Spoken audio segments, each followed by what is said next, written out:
clause.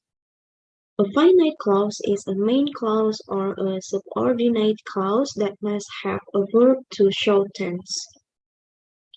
A clause that has a finite verb to show the tense is called a finite clause. It may be the main or subordinate part of the whole sentence.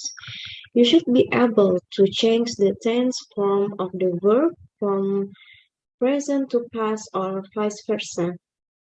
To understand this concept, you need to know the finite verb. A finite verb shows us two things about the action done. It tells that who is doing the action and when the action happened, i.e. the tense form present or past. The main thing is the tense of the verb used in the clause.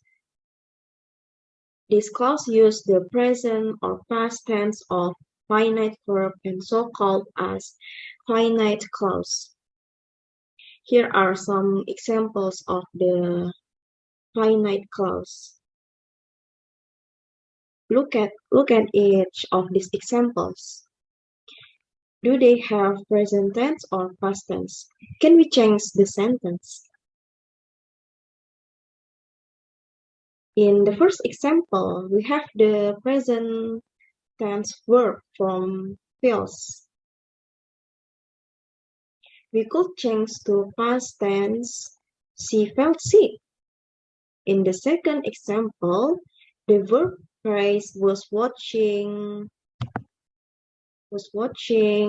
contains the past tense from was. We could change to the present tense, I'm watching TV.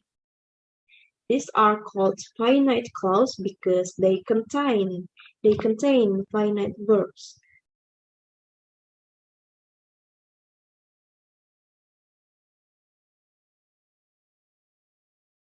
Verbs in the present tense or past tense form. Okay, let's move to the non-finite clause. A non-finite clause is a clause mostly subordinate that has a non-tense form of the verb. This clause tends to depict less information as compared to the main or finite clause. It cannot stand alone as a single sentence. The verb doesn't tell that when the action happened and who is doing it. There is no subject in a non-finite clause, generally. However, some non-finite clauses have a subject. Here is an example to better understand the non-finite clause. I am very eager to meet you. In this sentence, to meet you is a non-finite clause. How we can identify a non-finite clause? Look for the two things a finite verb tells us about the action done. First, does it tell about the time of doing the action like present or past? No, the verb to meet is infinite and thus has no tense. Who is the subject performing the action? You cannot get a clue without the previous part of the sentence. Concluding from the above points, to meet you is a non-finite clause in the given example. Okay, talk about non-finite clause. There are three types of non-finite clause. The first is to infinitive clause. In this type of non-finite clause, to comes before the verbs. For example, he gave up his job to travel the world. Okay. We want to ask her to come along. Okay. The person who made the report to at the police station was the sergeant. Okay, 2.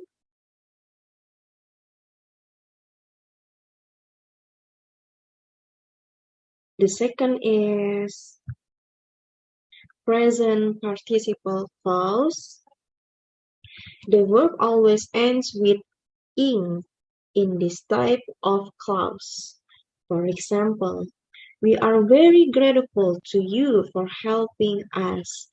Ing, yes, there is ing in this sentence, in this clause. You are the only one capable of solving the problem.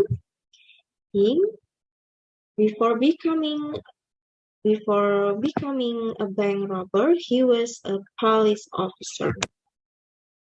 Okay, so in the present participle clause, the verb always ends with ing in this type of clause.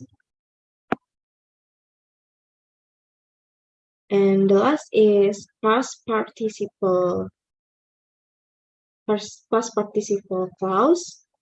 For the example is graduated as a gold medalist, she pursued her higher education abroad. Okay, in this clause, past participle form is used ie verb and ends with ed. Okay, this is all the children gathered in that group were ready to perform a traditional dance. Okay, this is. And the last example is the child intends to be a bank robber when asked what he would like to be. Okay, this is. So in this clause, past participle form is used ie verb and ends with ed.